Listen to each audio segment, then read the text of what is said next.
العالمين والصلاة والسلام على نبينا محمد وعلى آله وأصحابه ومن تبع هداه إلى يوم الدين وسلم تسليما كثيرا أما بعد. Kita lanjutkan terkait dengan hukum masalah minta-minta. Yang pertama yang harus kita pahami, seperti yang disampaikan dari Wahid tadi sini, asal dari hukum atau asal dari minta-minta hukumnya itu haram. Asal minta-minta hukumnya haram. Dan termasuk dosa besar. Nabi Sallallahu Alaihi Wasallam bersabda, "Man sa'ala min ghairi faqrin, faka'annama ya'kulul jamah." Orang yang meminta-minta bukan atas dasar kefakiran, sangat butuh, maka seakan-akan ia sedang makan jamah, bara api. Ini ancaman. Dan dosa yang di sana ada ancaman untuk menunjukkan kalau dosa tersebut adalah dosa besar. Dan Nabi Sallallahu Alaihi Wasallam juga bersabda, "Man sa'ala an-nas amwalahum takatsuran." Barang siapa yang memohon, barang siapa yang minta-minta kepada manusia untuk menuntut hartanya, untuk memperbanyak hartanya. Artinya minta-minta itu profesinya. Fa inna ma yas'alu jamran, ia sedang meminta bara api. Fal yastaqilla au liyastakbir. Silakan baginya untuk apa? Mengambil sedikit bagian darinya, atau kalau mau ambil bagian yang banyak darinya. Ya udah tahu ini apa? Jabar. Silakan. Ini bara. Mau ambil banyak silakan, mau ambil sedikit silakan. Tapi jangan salahkan siapa setelahnya ketika mendapatkan hasilnya di hadapan Allah Subhanahu wa taala. Nah, ini hukum asal dari minta-minta. Kemudian boleh tidak minta-minta? Boleh dengan alasan, dengan sebab fakir, kefakiran. Makanya Nabi SAW katakan tadi apa? Man sa'ala min ghairi faqrin. Barang siapa yang meminta-minta bukan atas dasar kefakiran, maka seakan-akan dia makan bara. Nah, artinya ketika seorang meminta atas dasar kefakiran, dia tidak mendapatkan ancaman makan dari bara itu. Kemudian yang ketiga, kalau seandainya orang ini butuh, tapi bukan orang yang fakir. Orang ini butuh tapi tidak fakir. Boleh butuh minta sama teman, sama siapa. Tapi dia bukan orang yang fakir. Bukan minta. Perlu dibedakan. Minta. Maka para ulama rahimahullah membagi di sini kepada dua bagian. Yang pertama, orang yang mampu untuk berusaha. Dia mampu, maka haram baginya untuk minta. Dia butuh, mau minta, padahal dia mampu untuk usaha, maka haram hukumnya. Yang kedua, kalau orang ini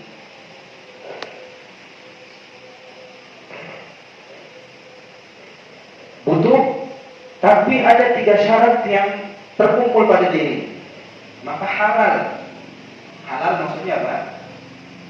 Tidak dijatuhi dosa apa yang dia lakukan, tapi bersamaan dengan karomah. Hal itu dibenci.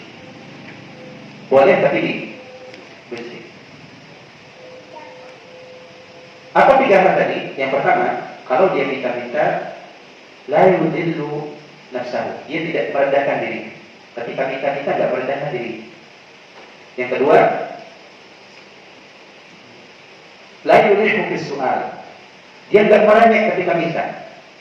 Gimana cara merengek? Allah Pak, merengek coba. Coba Pak. Membelah diri. Gimana contohnya Pak? Ada yang punya pengalaman? Kasih lah. Belum. Para ulama mengatakan ketika Ilhah di doa, merengek ketika berdoa itu sunnah, dianjurkan. Ketika berdoa sama Allah Subhanahu wa taala. Bagaimana seorang itu merengek dengan mengulang-ulang permintaannya. Allah ya Allah, ulangi lagi Allah. Ya Allah. Nah itu namanya ilhah, merengek. Nah ketika minta, apa yang terjadi di lapangan? Pak minta Pak, diulangi lagi Pak. Terus, nah itu merengek. Kalau sampai keadaan ini nggak boleh. Harus ada syarat juga. Yang pertama tadi apa? Nggak boleh merendahkan dirinya. Yang kedua, nah, nggak boleh merengek ketika meminta. Yang ketiga, la yu'dil mas'ul. Nggak boleh mengganggu orang yang diminta. Kalau dia merasa terganggu, haram. Nah, tiga ini harus ada. Kalau hilang salah satunya, haram ittifaqan secara sepakat. Para ulama mengatakan haram. Nah, tiga dilihat kondisinya seperti apa. Orang yang tadi apa butuh, ketika minta, misalnya butuh seperti apa? Cabai di rumah habis, di pasar mahal, tetangga punya modal. Dia minta bagus, apa? Dia tak pernah ke dirinya. Yang kedua, enggak juga apa? Enggak minta sih, masuk sedikit tidak boleh. Enggak. Yang ketiga, nah tapi ini ganggu. Tahu cabai mahal datang. Nah kalau ada apa? Bisa diperkirakan hal yang seperti ini, maka nggak boleh untuk dia meminta.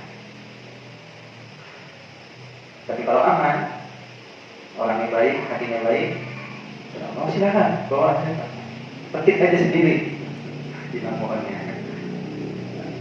Dan apa? Nggak ada indikasi yang apa? Tiga tadi, dia tidak merendahkan dirinya, tidak ilhah, tidak merengek, dan tidak mengganggu yang diminta, maka boleh baginya untuk meminta. Tapi lebih baik beli sendiri.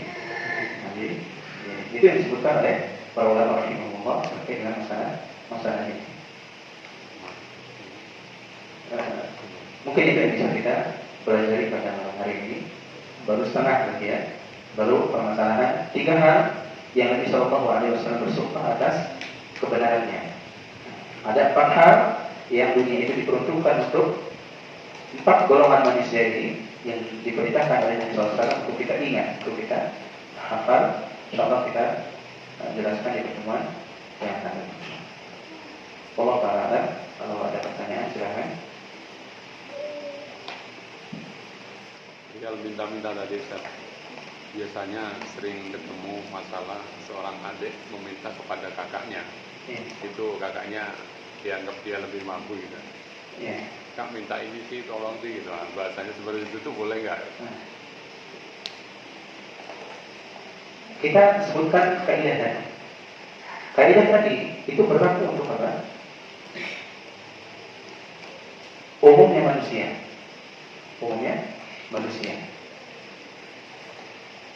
Dilihat apakah permintaan yang diminta tadi merupakan kebutuhannya? Kebutuhan atau bukan? Kadang butuh, kadang enggak gitu. Taruhlah itu kebutuhannya Pak ya. Taruhlah kebutuhannya. Maka boleh dia meminta kepada kakaknya dengan catatan 3 tadi. Dia merendahkan diri nggak ketika meminta? Kalau dia dihukumnya Pak, itu salah. Yang kedua, dia merengek nggak ketika memintanya? Ada, berarti itu salah, nggak boleh. Dengan cara tadi tidak boleh. Yang ketiga, ganggu kakaknya nggak? Kalau merasa terganggu, nggak boleh. Nah, ini kalau kita bahas dari apa? Sudut pandang ketentuan yang disebutkan oleh para ulama. Tapi bisa saja hal tadi lebih mudah. Artinya apa? Bisa dikatakan dia boleh meminta ketika sang kakak itu, masya Allah, nggak perlu apa, sampai merengek biasanya dikasih, dan nggak ada rasa apa, nggak suka ketika diminta.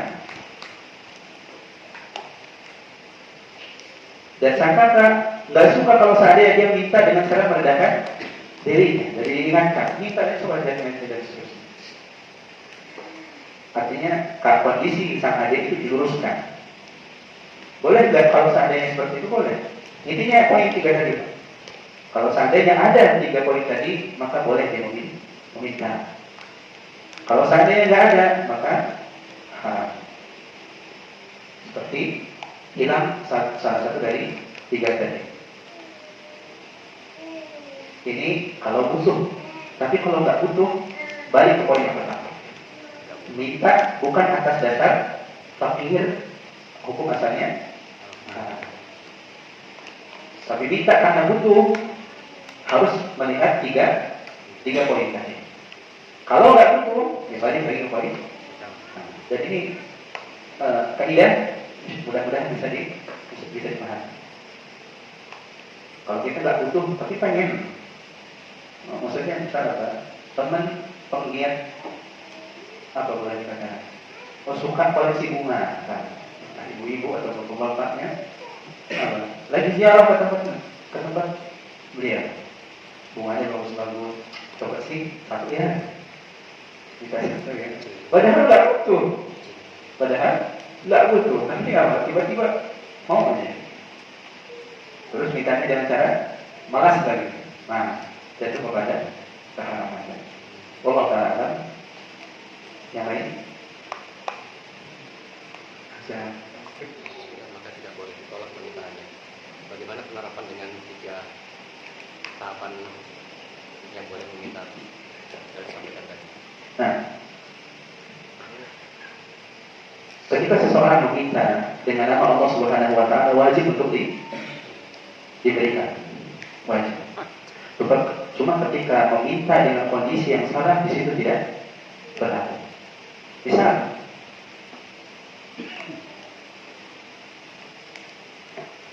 dia meminta apa? Sesuatu yang dibutuhkan. Boleh nggak seorang minta sesuatu yang dibutuhkan? Boleh. Dengan syarat tidak. Apa? Pengen belajar fikih wudu. Nah, dia minta dengan menyebut nama Allah Subhanahu Wa Taala. Akhi, ajarin anak wudu. Wajib nggak? Wajib. Tapi kalau dia butuh, cara mintanya salah. Atau kita aplikasikan saja ke masalah-masalah duniawi ya. Misalkan apa? Nah, dia minta uang untuk apa? Butuh ini ya, butuh merenovasi rumah. Dia butuh merenovasi rumahnya. Dan sebenarnya dia bisa bekerja. Dia bisa bekerja mengumpulkan uang untuk merenovasi rumah. Tapi dia tahu teman ada yang bersalah. Dia minta dengan menyebut nama Allah karena tahu orang ini berilmu. Kalau diminta dengan nama Allah apa? Pasti dikasih. Pintar. Dia minta dengan cara yang benar. Hanya diminta, nggak balas juga. Dan tahu orang ini temannya nggak bakal terganggu. Maka wajib untuk diberi. Tapi sebaliknya, ketika meminta dengan nama Allah sesuatu yang dengan suatu atau dengan cara yang salah, maka tidak wajib diberi. Atau meminta sesuatu yang haram, misalnya, walaupun dengan menyebut nama Allah, maka tidak wajib untuk diberi. Konteks tadi, Allah Ta'ala itu berlaku untuk cara dan sesuatu yang diminta itu halal. Caranya benar, yang diminta halal. Allah Ta'ala. Dan tidak ada pertentangan di antara keduanya. Dikasih kalau benar caranya, sesuatu yang dimintanya apa? Halal, boleh atau mubah. Dan tidak diberi karena ada penghalang di sana. Karena ada penghalang di sana. Seperti yang diminta terganggu, yang meminta malas-malas, atau yang diminta apa? Merendahkan dirinya, atau yang minta bukan orang yang butuh. Yang minta bukan orang yang butuh. Wallahu ta'ala.